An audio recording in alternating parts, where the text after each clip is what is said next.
na balita ngayong tanghali. Dagdag kontribusyon sa Pag-ibig Fund ipatutupad na simula sa Pebrero. Voucher program para sa lahat ng senior high school sa SUCs at LUCs pinalawig ng Department of Education.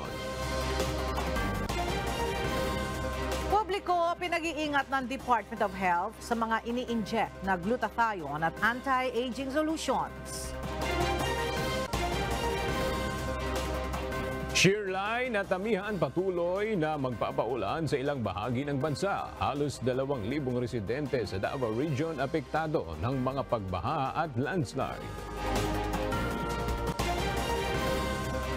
Titulo ng world's oldest dog na iginawad sa isang aso sa Portugal, sinuspinde ng Guinness World Record. Magandang tanghali mga kasangbahay. Ngayon po ay araw ng Miyerkules, January 17, 2024. At una sa mga balita ngayong tanghali. Nagpahayag ng pagnanais si Pangulong Ferdinand Marcos Jr. na mapalakas ang relasyon ng Pilipinas sa Brazil. Ito ang ipinahayag ng Pangulo na mag-courtesy visit sa Malacanang ang bagong Brazilian envoy. Mula sa Malacanang, makibalita tayo kay Nel Maribuhok, live. Nel, gaano ba kahalaga para sa Pilipinas ang partnership sa bansang Brazil? Yes, Ella, ayon kay Pangulong Ferdinand Marcos Jr., ang Brazil ay mahalagang partner ng Pilipinas pagdating sa technical cooperation, agriculture, trade and investment, defense at environmental protection simula ng maitatag ang diplomatic relations ng dalawang bansa noong 1946 sa presentasyon ng credentials ng bagong ambassador ng Brazil na si Ambassador Designate Gilberto Fonseca Guimarães de Moura sa Malacanang. Ipinahayag ng Pangulo ang kanyang pagnanais na mapalakas pa ang pakikipagtulungan sa Brazil. Sinusuportahan rin ni PBBM ang hosting ng Brazil sa 30th session of the Conference of the Parties o COP30 ng United Nations Framework Convention on Climate Change sa taong 2025. Ayon naman sa Brazilian Ambassador, may commitment rin ng kanyang bansa ukol sa pagharap sa mga hamon at pagpapalakas ng relasyon nito sa Pilipinas. Yan muna ang ating update. Balik sa iyo, Ella. Maraming salamat, Nel Maribuhok. Pumirma sa isang kasunduan ng Pilipinas at United Kingdom na layong palakasin ang defense cooperation ng dalawang bansa sa susunod na 5 taon. Kasama sa inaasahang magiging prioridad ng nasabing kasunduan ang maritime domain. Nakapaloob sa Memorandum of Understanding ang pagsasagawa ng military exercises, gayon din ang training at modernization efforts. Handa ang pamahalaan na sagutin ang mga katanungan hinggil sa unprogrammed funds na nakapaloob sa 5.768 trillion peso national budget ngayong taon. Ito ang tugon ng Malacanang kasunod ng paghahain ng petisyon sa Supreme Court ng ilang kongresista na kumukwestiyon sa legalidad ng mahigit sa 449 billion pesos na halaga ng unprogrammed funds sa ilalim ng 2024 national budget. Ayon kay Presidential Communications Secretary Chaloy Garafil, handa ang executive branch na magsumite ng komento para sagutin ang nasabing petisyon sakaling ipag-utos ito ng Korte Suprema. Nauna nang ipinaliwanag ng Department of Budget and Management na ang unprogrammed funds ay standby budget sakaling magkaroon ng mga hindi inaasahang gastos para sa essential programs at iba pang proyekto. Pinulong kahapon ni Pangulong Ferdinand Marcos Jr. ang ilang miyembro ng gabinete kabilang na ang mga opisyal ng Department of Agriculture. Tinalakay muli sa pulong ang ukol sa mga problema sa agrikultura. Kabilang narito ang sobrang ani ng gulay na nasasayang lamang. Narito ang report ni Nel Maribuhok. Tone-toneladang gulay na ang ipinamigay at itinapon sa Benguet dahil sa oversupply. Kaya ang daing ngayon ng mga magsasaka, malaki na ang nalulugi sa kanila. Ang Department of Agriculture walang maipangakong ayuda sa mga ito dahil wala umano silang pondo.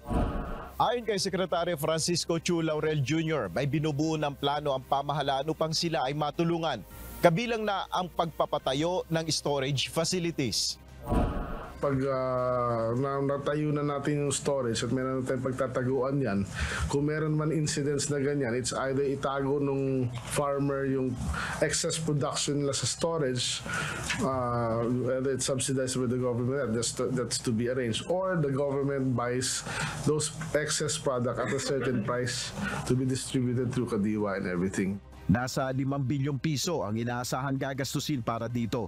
Samantala 93 billion pesos ang kakailanganing pondo ng DA upang makapagtayo ng post-harvest facilities sa susunod na 3 taon. Ito ay upang makapagsalba ng nasasayang na mais at bigas na aabot sa 10.7 billion pesos kada taon. Bahagi ng 3-year plan para sa masagalang bagong Pilipinas ng kagawaran ang pagtutok sa modernisasyon ng agrikultura, pagtataas ng produksyon nito, pagsasaayos ng post-harvest systems at infrastructure. Ayon sa kalihim, malaki rin ang nasasayang dahil sa problema sa transportasyon ng mga produkto.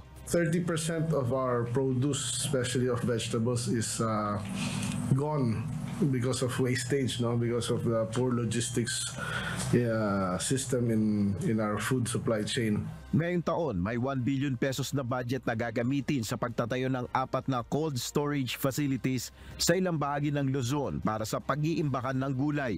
Upang maiwasan naman ang overproduction ng agri-products, iniutos ng Pangulo sa DA na magpatupad ng data-driven information system sa kada planting season. Nel Maribuhok, UNTV News and Rescue.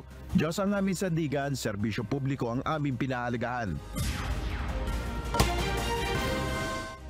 Umaasa ang mga transport group na Manibela at Piston na maaari pa rin mapakinggan ng gobyerno ang kanilang hinaing laban sa Public Utility Vehicle Modernization Program.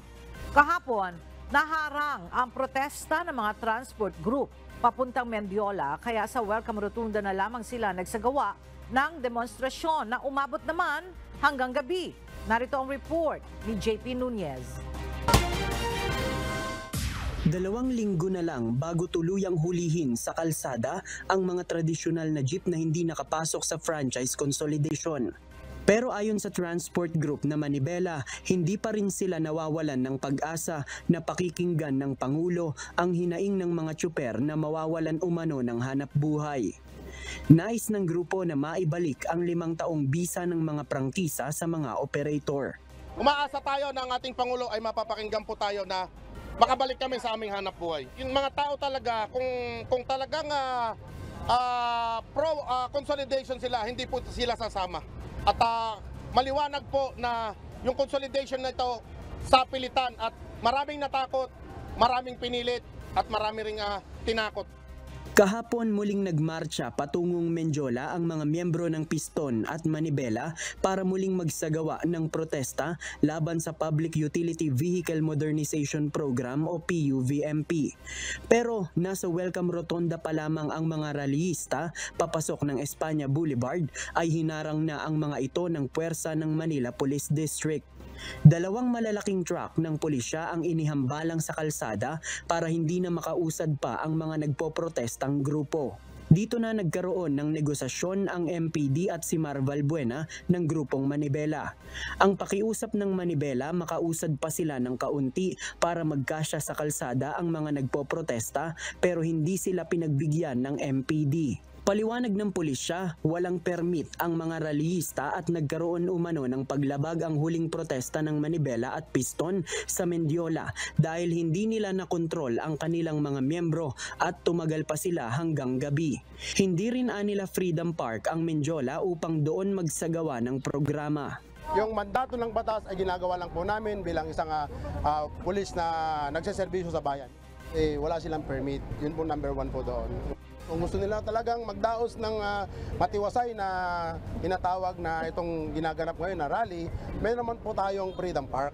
Panggigipit itong pakiramdam na to. Alam namin na pag-utusan lang sila nang nakatataas sa kanila. Tinanggalan na kami ng hanap buhay. Pinapahirapan pa rin kami hanggang kalsada.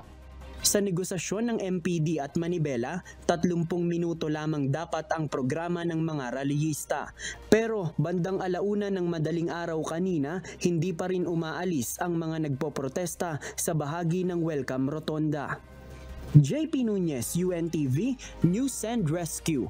Diyos ang aming sandigan, serbisyo publiko ang aming pinahahalagahan.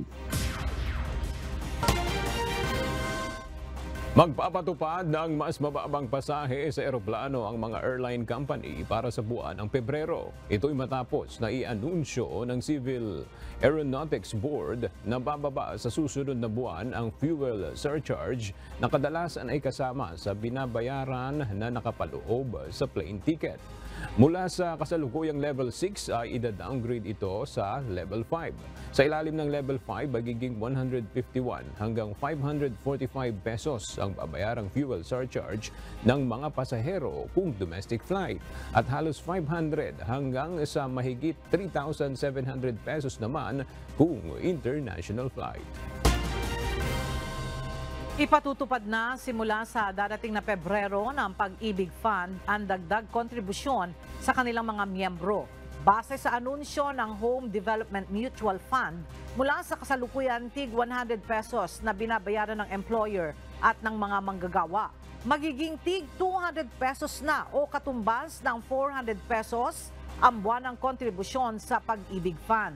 Tiniyak naman ng ahensya na may malaking pakinabang ito sa mga manggagawa dahil bukod sa tataas ang kanilang maaaring i-loan, ay mas lalaki rin ang halaga ng maiipon ng mga miyembro na makukuha sa oras na magretiro na sa trabaho. Inanunsyo kahapon ng Department of Education na palalawigin ang voucher para sa mga senior high school o SHS na pumasok sa mga state college at local universities. Ayon sa kagawaran, patuloy na magiging benepisyaryo ng Senior High School Voucher Program o SHS-BP ang mga SHS student hanggang sa matapos nila ang kanilang pag-aaral ng grade 12 sa school year 2024 to 2025. Ito ay matapos malaman ang DepEd na may mga grade 11 pa rin na tinanggap sa mga SUCs at LUCs kahit na na-issue na nila ang DepEd Order number 20. Pinag-iingat ngayon ng Land Bank of the Philippines ang publiko laban sa pekeng FB profile na Land Bank Update. Paglilinaw ng bangko, ang anumang scholarship program na iniaalok ng nasabing account ay maaaring isang scam at hindi kailanman konektado sa Land Bank, maging sa mga subsidiary nito.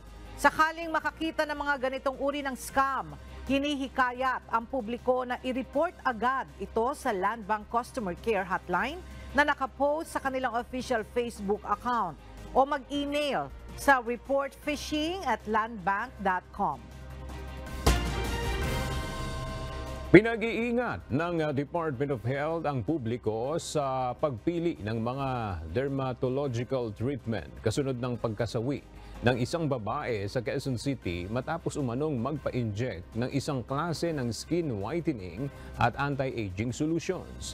Sa press conference kahapon, sinabi ni Department of Health Secretary Ted Herbosa na wala pang inaaprobahang intravenous glutathione para sa skin whitening ang Food and Drug Administration. Payo pa ng DOH, palaging i-check kung lisensyado ang pinupuntahang mga stem cell clinic upang masiguro na lehitimo ang kanilang operasyon. Ang paalala ng DOH ay kasunod ng nangyaring pagkasawi ng isang 39 anyos na babae sa Quezon City matapos umanong sumailalim sa stem cell therapy. Sinasabing tinurukan ito ng glutathione sa isang klinika sa Quezon City. Batay sa investigasyon ng pulisya, lumalabas na may chronic kidney disease ang biktima at nag-seizure ng 2 oras matapos ang injection sa kanyang stem cell treatment. Lumabas sa resulta ng death certificate na anaphylactic shock o severe allergic reaction ang naging dahilan ng pagkasawi nito.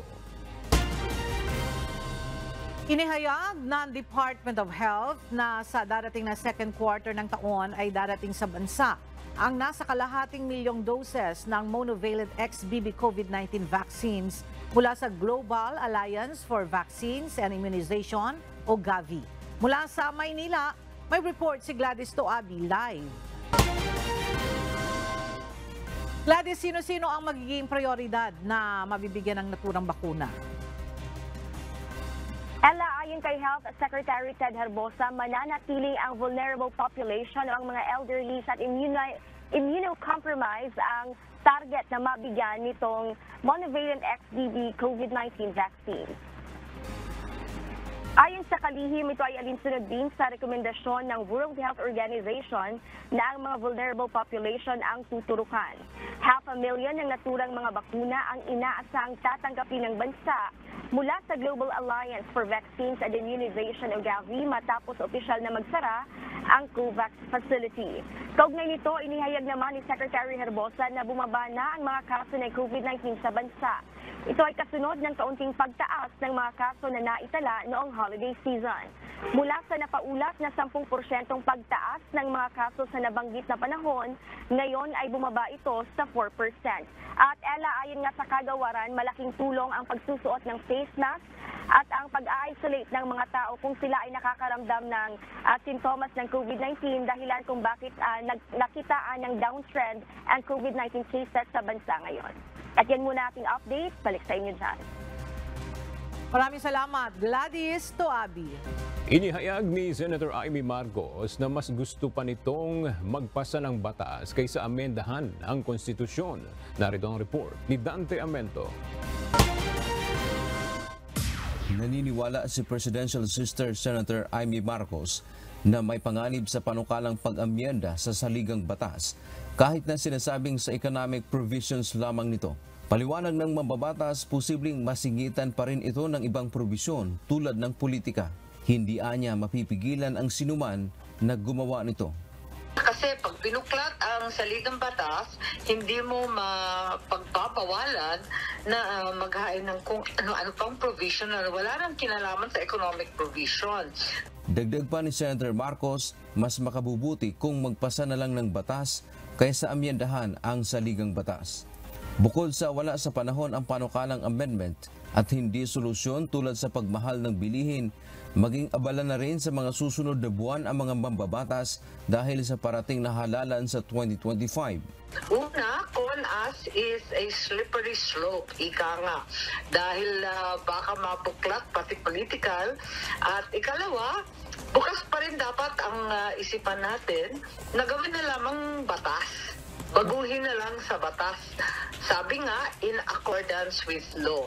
Samantala, nanindigan naman ang senadora na tuloy ang investigasyon sa panukalang People's Initiative na layong amyendahan ang 1987 Constitution. Dante Amento, UNTV, News and Rescue. Diyos ang aming sandigan, serbisyo publiko, ang aming pinahahalagahan. Nilinaw ni retired Supreme Court Chief Justice Artemio Panganiban na dapat simple at madaling maintindihan ang mga panukalang amendment o pagbabago sa saligang batas sa pamamagitan ng People's Initiative. Mula sa Maynila, nagbabalik si Dante Amento live. Dante, bakit daw kailangang simple at madaling maintindihan ang proposed amendment sa saligang batas sa ilalim ng People's Initiative?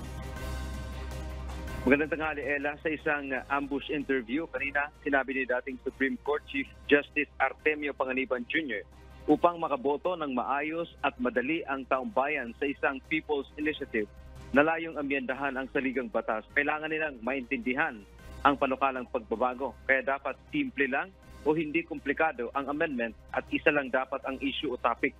Ito ay pwedeng paraan o ito ay simpleng paraan para amyendahan ang konstitusyon na walang maraming debate. Kung hindi maintindihan ng mga tao, mahirap silang bumoto. They cannot vote intelligently. Hindi siya makakaboto na ito pala ay makaka-epekto sa kanilang pamumuhay. Hindi lang sa ngayon, kung hindi sa kinabukasan. Malaking bagay yun. Nilinaw ito ng Korte Suprema sa kasong Lambino versus Comelec. Dadaan kasi sa isang plebisito upang pagbotohan ang mga nais baguhin sa umiiral na konstitusyon. Paglilinaw pa nito, dapat ang panukala ay hindi manggagaling sa isang politiko o mambabatas. Ito ang naging pahayag ni retired CJ Panganiban kaugnay ng umuugong ngayon na issue ng pagsusulong ng charter change sa pamamagitan ng People's Initiative. Bagamat aminado ang dating punong maestrado na may issue na rin pagdating sa timing at pondo ang pagsusulong ng People's Initiative dahil ilang buwan na lang ay maging abala na ang mga mambabatas sa politika kaugnay ng 2025 elections. Samantala, dagdag pa ni Panganiban, valid anya initially ang ginawa ni Senate President Mig Zubiri na naghain ng resolusyon ng 2 kapulungan ng Kongreso para sa proposed amendment ng economic provisions ng konstitusyon. Ito ay dahil alam o hindi pa alam kung ano ang mga mangyayari sa mga susunod na panahon. Yan ang ating update mula dito sa Maynila. Balik sa iyo, Ella. Maraming salamat, Dante Amento. Nasa halos 1,000 pulis na ang natanggal sa serbisyo simula pa noong July 2022 sa pag-upo ni Pangulong Ferdinand Marcos Jr. Ayon kay PNP Public Information Office Chief Police Colonel Jean Fajardo, patunay lamang ito na hindi nagpapabaya ang PNP sa paglilinis sa kanilang hanay. At para sa detalye, alamin natin ang ulat kay Lea Ilagan live. Lea, mayroon ba ditong mga sangkot sa illegal na droga? Magandang tanghali sa iyo, Aga. Mula July 1, 2022 nga hanggang January 10, 2024, nasa 3,998 ng kaso ng mga pulis ang naresolba na ng PNP. 991 dyan ang inalis na sa serbisyo. Sa naturang bilang, 108 ang sangkot sa illegal na droga, kung saan 65 sa mga ito ang nagpositibo sa paggamit ng illegal drugs, habang 43 naman ay sangkot sa ibang illegal drugs activities. Ayon kay PNP Public Information Office Chief Police Colonel Jean Fajardo, maliit na porsyento lamang sa buong pwersa ng PNP ang sangkot sa illegal drugs. Nasa 0.04% lamang ito sa halos 232,000 na buong pwersa ng PNP. Gayunman, Aga, hindi aniya nagpapabaya ang pamunuan ng PNP sa pagdidisiplina sa kanilang hanay. Tuloy aniya ang pagsasagawa nila ng mahigpit na internal cleansing. Sa katunayan, mayroon pang nasa mahigit sa 1,000 kaso ng mga pulis ang niriresolba na sa kasalukuyan. Kaya naman, Aga, may babala ang PNP sa mga tiwaling pulis. Wala silang puwang sa organisasyon at hindi sila mangingiming alisin ang mga ito sa serbisyo. Balik sa iyo, Aga. Maraming salamat, Lea Ilagan. Inalis sa pwesto ang 6 na pulis sa Santa Mesa, Manila matapos ang palpak na pagresponde sa isang hold-up incident sa loob ng jeepney. Ayon kay PNP Public Information Office Chief Police Colonel Jean Fajardo, nakitaan ng paglabag sa police operational procedure ang mga pulis. Narito ang report ni Lea Ilaghan. Makikita sa viral video na ito na in-upload ng isang netizen ay isang bigong insidente ng holdapan. Ito'y dahil sa pagiging alisto ng driver na agad na naihinto ang jeep malapit sa Police Community Precinct sa Santa Mesa, Manila. Dahilan para palibutan ng mga pulis ang jeep at pilit na pinabababa ang holdupper sa pamamagitan ng pagsundot ng shield. That is their way of convincing yung nango-hold up na bumaba. It so happen na tumakbo, nagkaroon ng habulan. Yung isang pulis natin doon na incidentally ay napadaan, siya po yung rumisponde dahil nakikita po niya na may commotion at hinahabol po ng kapwa niya pulis yung hold upper. Sa kabila nito, nakatakbo pa palabas ng jeep ang hold upper na dahilan para barilin ito ng isang pulis. Ang eksena, hindi nagustuhan ng PNP. Malinaw daw na lumabag ang mga pulis sa police operational procedure. Again, may nakikita tayo ng mga violation po ng existing police protocols po natin at pinaiimbestigahan na po yan ng District Director po ng NPD. Nakausap ko po siya personal kahapon at dahil may nakikita po talaga tayo dito na lapses at tinitingnan natin baka kulang sa training or meron naman tayong mga orientation, refresher courses, but siguro reminder sa mga PNP personnel on how to properly respond sa mga ganito pong mga insidente po. Kaya naman, sinabi ni Colonel Fajardo na inalis na sa pwesto ang 6 na pulis na sangkot sa pagresponde at hindi rin ligtas ang commander ng mga ito. Pati po yung kanilang precinct commander ay pinapag-explain din po kung bakit naging ganun po yung response po ng kanilang mga PNP personnel. Kung mapatutunayang may paglabag at kapabayaan sa panig ng mga pulis, mahaharap ang mga ito sa kasong administratibo. Lea Ilagan, UNTV, News and Rescue. Diyos ang aming sandigan, serbisyo publiko ang aming pinahahalagahan. Aprobado na ang 4% rental increase sa residential houses ayon sa Department of Human Settlements and Urban Development. Sinabi ni Undersecretary Henry Yap na ang mga nagbabayad ng 10,000 pesos pababa na upa ang sakop nito, kasama na ang mga dormers at bed spacers. Narito ang report ni Jed Neresina. For this year, ang tinatag po ng National Human Settlements Board, ang maximum is 4%. Dagdag renta ang sumalubong sa mga nangungupahan ng bahay noong Enero 1 ngayong taon.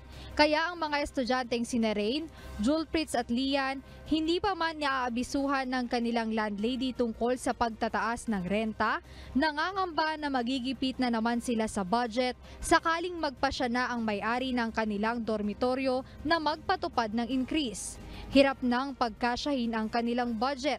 Mula sa average na 5,000 piso kada buwan, 200 piso rin ang kanilang idaragdag sa monthly rent.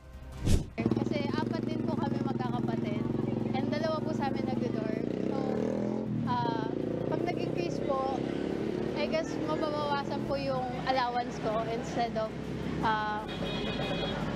matataasan yung budget ko, mas mababawi po siya sa allowance. Ang hirap kung magkakaroon ng 4% increase yung every residential dorms dito. Mas mahihirapan po kasi nga po, ipinagkakasya na nga po namin yung magiging allowance namin, then mahahati po ulit yun, ipangdadagdag po sa rent ng dorm namin. Para naman kay Crispin Onyada, medyo mabigat ang 4% increase. Ngunit kung maayos naman anya ang kanyang inuupahan, ay ayos lang ang pagtaas ng singil dito. Okay lang po, depende po sa serbisyo po sa boarding house namin. Okay lang. Kasi libre naman po lahat yung mga ilaw. Pero pag, depende kasi yun sir. Alam nyo naman kami, budgeted lang po yung, kasi once na bumaba niya, kami galing sa barko, wala na kaming income. Ay, ganon. Medyo mabigat pero wala na tayong magagawa kung ganon talaga sa may-ari ng boarding house. Ayon sa Department of Human Settlements and Urban Development, sakop ng nasabing increase ang mga nagbabayad ng 10,000 pesos pababa na upa. So only existing tenants na nagbabayad na ng 10,000 and below ang covered nitong rent control. So kung mayroong mga renta dyan na above 10,000, hindi na ho sakop nung cap na to. Nilinaw naman ni Secretary Yap na ang rental increase ay para lamang sa residential na tirahan, maging ang mga dormitoryo at bed space. Nilinaw ng DHSUD na hindi pa maaaring itaas agad ang renta kung hindi pa tapos ang kasalukuyang kontrata sa pagitan ng landlord at tenant. Dagdag pa niya na may kaukulang parusa gaya ng multa o pagkakakulong para sa mga hindi susunod dito. Kung malaman na hindi talaga sila sumusunod, mayroong karapatang penalty, may multa at may kulong. No? Ang penalty po natin dito is 25,000 minimum to 50,000 max or imprisonment na 1 month and 1 day up to a maximum of 6 months or both. Batay sa tala ng DHSUD, nasa 2.72 milyong pamilya ang nangungupahan sa halagang 10,000 peso pababa ang apektado ng nasabing pagtaas sa bayad ng renta. Jed Neresina, UNTV News and Rescue. Diyos ang aming sandigan, serbisyo publiko ang aming pinahahalagahan. Nananatiling mataas ang banta ng natural calamity sa bansa gaya ng lindol, tsunami, baha at tagtuyot. Ngunit paano nga ba tinutugunan ng pamahalaan ang sitwasyong ito? Narito ang report ni Ryan Lacanlale. Marami pang dapat ihanda, hindi lamang ang pamahalaan kundi maging ang publiko para matugunan ang pagtama ng malalaking kalamidad sa bansa gaya ng matagal ng pinaghahandaan ang The Big One. Kahit yung sa katanungan niyo po, sa napakarami nating posibleng danasin ng mga kalamidad, yan na po talaga ang sitwasyon natin. Kaya hindi po tayo titigil. Pag ako tinanong niyo, maghahabol tayo sa paghahanda. Medyo maghahabol pa po tayo talaga. Sa inilabas na ulat ng World of Statistics noong 2023, nakakuha ng pinakamataas na puntos ang Pilipinas sa buong mundo. Sa mga bansang mayroong mataas na banta pagdating sa mga natural calamity gaya ng lindol, pagbaha, pagtuyot at tsunami. Nakakuha ang Pilipinas ng 46.86 points. Pumangalawa ang Indonesia na may 43.50 points. Pangatlo ang India na may 41.52. Samantalang nasa 190 rank ang Singapore na nakakuha ng 0.63 points lamang.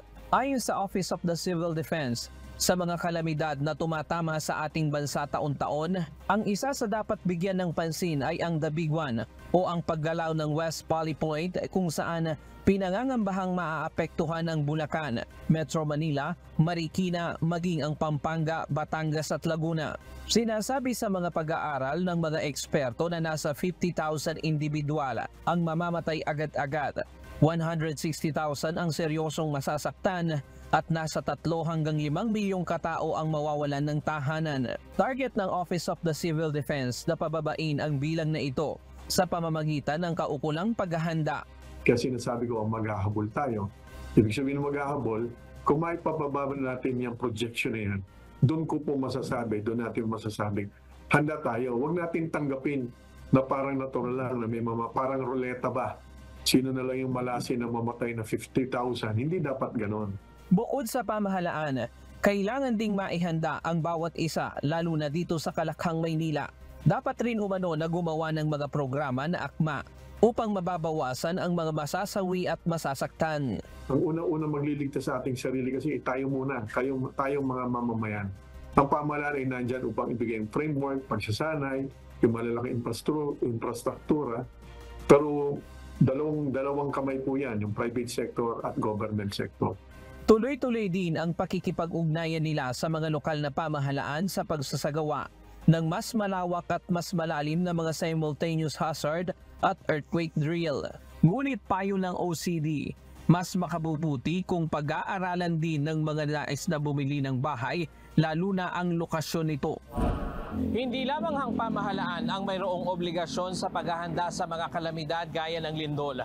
Mahalaga rin na magkaroon ng tamang kaalaman ng publiko para makasurvive sa anumang kalamidad. Kahit anong drill ang gawin natin, pagsasanay, kung yun namang iyong kinalalagyan na gusali, delikado. Maisip niyo po, no? Peligro ang buhay niyo, baka yung mga sanay na sanay mag-drill, doon naman sila matabunan. Yan po ang mangyayari kapag ang istruktura ay hindi handa. Ngayong Pebrero, muling magnununsad ang OCD ng programa para muling palakasin ang kampanya sa pagbibigay ng tamang kaalaman at paghahanda sa The Big One. Ryan Lacanlale, UNTV News and Rescue. Diyos ang aming sandigan, serbisyo publiko ang aming pinahahalagahan. Nasa 1,800 individuals na ang naaapektuhan ng masamang lagay ng panahon sa Davao Region. Ayon sa National Disaster Risk Reduction and Management Council o NDRRMC, kasalukuyang nasa 7 evacuation centers ang mga ito. Samantala, umaabot sa 11 pagbaha at landslide incidents ang naiulat sa Davao de Oro at Davao Oriental. Patuloy na nakakaapekto sa bansa ang Northeast Monsoon o amihan at shear line. Ayon kay Pag-asa Weather Specialist Obet Badrina, magiging maulap ang kalangitan na may kalat-kalat na pag-ulan na may thunderstorms sa Mindanao region dahil sa shear line, partikular sa Caraga at Davao region. Posible itong magdulot ng flash floods at landslides. Maulap ang kalangitan na may mahinang pag-ulan sa Cordillera Administrative Region, Cagayan Valley, Aurora, Quezon, Marinduque, Oriental Mindoro at Camarines Norte dahil naman sa hanging amihan. Ang Metro Manila at nalalabing bahagi ng bansa ay bahagya hanggang sa maulap na kalangitan na may paminsan-minsang mahihinang pag-ulan. Nakataas naman ang gale warning sa baybay ng Northern Luzon, silangang baybay ng Central at Southern Luzon, Visayas at Mindanao. Babala ng Pag-asa, delikado ang mamalakaya ang maliliit na sasakyang pandagat at bangka dahil aabot sa 2.8 hanggang 4.5 meters ang laki ng mga alon. Wala pa ring namomonitor na posibleng mabuong bagyo sa loob at labas ng Philippine Area of Responsibility hanggang weekend.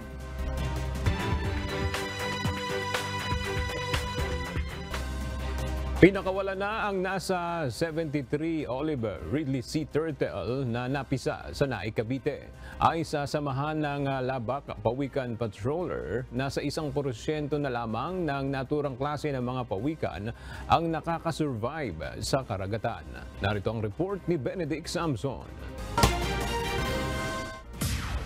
Makalipas ang nasa 45 to 50 days, ay napisa na ang mga itlog ng Olive Ridley Sea Turtle sa isang nesting facility sa Barangay Labak, Naik, Cavite. Kaya naman itong Martes, January 16, pinakawalan na ang nasa 73 pawikan hatchlings. Ayon kay Rogelio Bilugan, presidente ng samahan ng Labak Pawikan Patroller, base anya sa pag-aaral, nasa 1% lamang nito ang nakakasurvive sa karagatan, kung kaya't patuloy ang kanilang samahan na matyagang nagbabantay sa mga pawikan na nangingitlog sa kanilang lugar. So malaking bagay ang pagpoprotekta na ginagawa ng patroller para sa pawikan dahil ito'y nakakatulong sa ating ecosystem. So kaya lang maraming threat sa pawikan katulad ng basura na napapadpad sa dagat. So swerte itong lugar natin dahil itong lugar na to ay nasasakupan ng Manila Bay. So pagka nasakop ng Manila Bay, alam nyo ay lagi na lang sabi madumi, pero at least mayroon pang pawikan na buhay dito. Ibig sabihin buhay ang Manila Bay. At para rin sa maayos na pagbabantay ng mga pawikan, katuwang ang pribadong sektor ay naglagay na rin kamakailan ng satellite tagging sa mga inahing pawikan. Para naman sa tourism advocate na si Jacinta Remulla, mas magandaan niya na mas masuportahan pa ang samahan at maituro sa ating mga kababayan ang kahalagahan ng pawikan. Yes, so we are working on inviting many sponsors and people who are environmentalists. So every day we're looking for new people to also have the same passion as these patrollers because it's quite rare that we can protect them here in Naik. May malaking silbi ang pawikan lalo na sa pagpapanatili ng ecosystem sa karagatan, kung kaya't ang pagiging responsable lalo na sa pagtatapon ng basura ay malaking tulong na upang hindi ito makain ng mga lamang dagat gaya ng pawikan. Benedict Samson, UNTV News and Rescue. Diyos ang aming sandigan, serbisyo publiko ang aming pinahahalagahan. Uumpisahan na ngayong taon ang rehabilitasyon ng Daet Airport sa Camarines Norte. Ito ay matapos na makasama ang proyekto sa mga pinaglaanan ng pondo ng gobyerno upang maisaayos ang paliparan. Mula sa Daet Camarines Norte, makibalita tayo kay Brian Baldaraje live. Brian, magkano ang inilaang pondo ng national government para sa pagsasaayos ng Daet Airport at kailan ang target na matapos yung rehabilitasyon ng paliparan? Ela, nasa 225 milyong piso ang inilaang na budget ng pamahalaan para sa rehabilitasyon at muling pagbubukas ng Daet Airport dito sa Camarines Norte. Nakatakda ng umpisahan ngayon taon ang rehabilitasyon ng Daet Airport sa Camarines Norte. Ito'y matapos makasama ang pondong gagamitin sa pagsasaayos ng paliparan sa 2024 National Budget o General Appropriation Act for 2024 na pinirmahan ng Pangulong Ferdinand Marcos Jr. noong December 20, 2023. Ang pondo ay gagamitin sa pagsasaayos o konstruksyon ng mga pasilidad sa loob ng paliparan. Kabilang din sa isa sa ilalim sa konstruksyon ay ang pagdaragdag ng runway ng paliparan para sa mas malalaking eroplano kung saan gagawin na itong 1.5 kilometers. Ayon sa Governor ng Lalawigan na si Governor Ricarte Dong Padilla, mas malaki ang maitutulong sa sistema ng transportasyon sa probinsya sa oras na maisaayos na ang naturang paliparan. Alam ninyo sa Kapaskuhang ito ang daming umuwi, inabot ng 17 to 20 hours sa biyahe. Samantalang kapag may airport na tayo, Camarines Norte is just 45 to 50 minutes away from Metro Manila. So, once na nandiyan na ang airport natin, may flight na tayo, it will change the dynamics of transportation, especially the economics. Inaasahan din na malaki ang maitutulong ang muling pagbubukas ng paliparan sa pagpapalakas ng turismo at ekonomiya sa probinsya. Matatandaan na nagsara ang Daet Airport noong taong 2008 dahil sa kakaunti na ang mga pasaherong tumatangkilik dito. Mag-iiba ang landscape ng tourism. And syempre, mag-iiba ang ekonomiya natin sapagkat mas marami na ang may engganyo na pumasok sa investment dito po sa ating lalawigan. Sa ngayon, Ella, aprobado na din ng Sangguniang Palalawigan ng Cam Norte ang Memorandum of Agreement sa pagitan ng Provincial Government at Department of Transportation and Railways o DOTR para sa agarang pag-uumpisa ng konstruksyon nito. Bagamat wala pang inilalabas na time frame ang DOTR at Provincial Government kung kailan target na matapos ang pagsasaayos ng paliparan, tiniyak nito na sa oras na makapag-issue na ng Letter Advice of Allotment Release ang Department of Budget o Department of Budget and Management o DBM upang mailabas na ang pondo mula sa DOTR ay agad na pauumpisahan ang konstruksyon nito. Yan muna latest mula dito sa Daet Cam Norte. Balik sa inyo, Ella. Maraming salamat, Brian Baldaraje. Mahigit 200 hektarya ng pananim na sibuyas sa Nueva Ecija ang napinsala ng army worms o mas kilala sa tawag na harabas. Mula sa Bukawi, Bulacan, makibalita tayo kay Nestor Torres live. Nestor, ano yung hakbang na ginagawa ng Department of Agriculture at local government para makontrol yung pamiminsala ng harabas sa Nueva Ecija? Sa ngayon ay patuloy nga itong ginagawang pagbabantay ng provincial government ng Nueva Ecija kasama nga itong Department of Agriculture kung saan nga ay itong mga pagsasagawa nila ng spraying at insecticide para makontrol itong nasabing army worm. Umabot na sa 239 hektarya ng sakahan ng pananim na sibuyas ang tinamaan ngayon ng army worm o harabas. Kabilang sa mga apektadong bayan ay ang bayan ng Bungabon, Palayan City, Talavera at Laor. Ayon kay Rose Bautista, Provincial High Value ng DA, buwan ng Disyembre nang magsimula ang pagkalat ng army. Maraming salamat, Nestor Torres.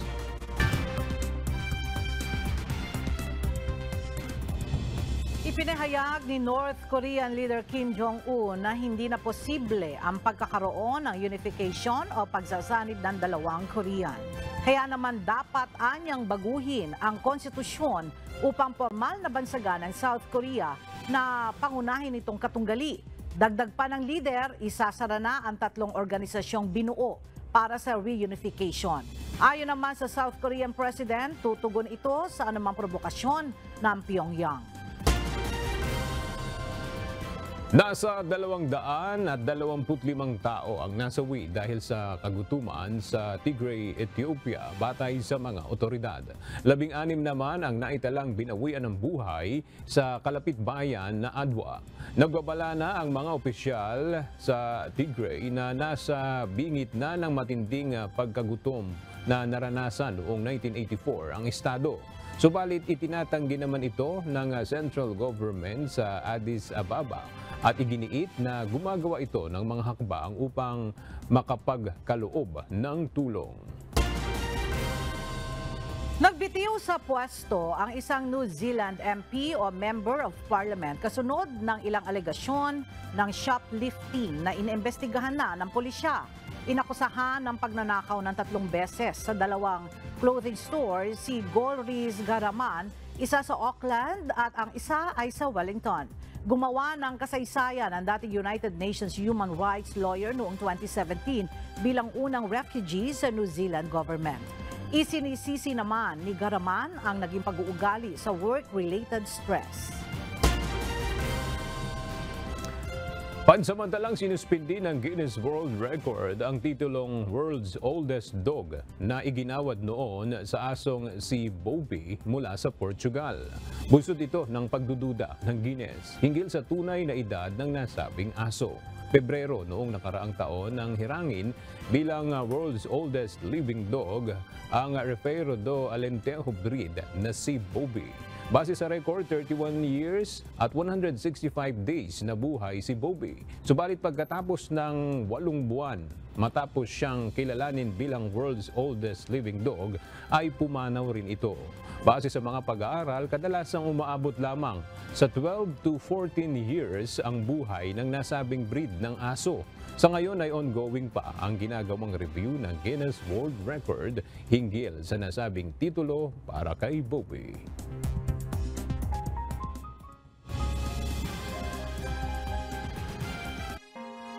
At sa ating pong iiwang mga salita ng Diyos na ating sandigan mula sa Aklat ng Awit, Kapitulo 111, versikulo 10 na nagsasabi, ang pagkatakot sa Panginoon ay pasimula ng karunungan.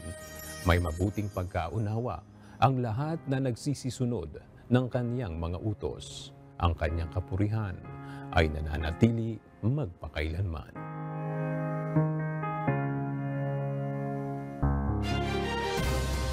At yan ang mga balitang aming tinutukan at inaksyonan dahil sa aming pagbabalita, una, ang pagkalinga sa kapwa. UNTV-C News, may balita saan mang panig ng daigdig.